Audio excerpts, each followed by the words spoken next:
Welcome to the Banker Lamp. Please enjoy the video.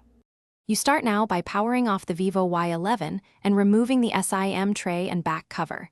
This prevents shorts and gives access.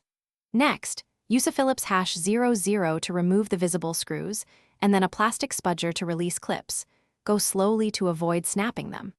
Once done, lift the midframe gently and set screws in order.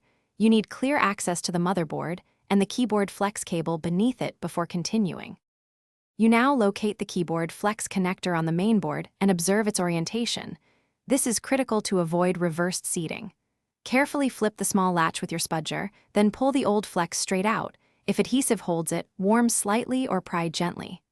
Align the replacement flex precisely, insert fully, and close the latch to lock it.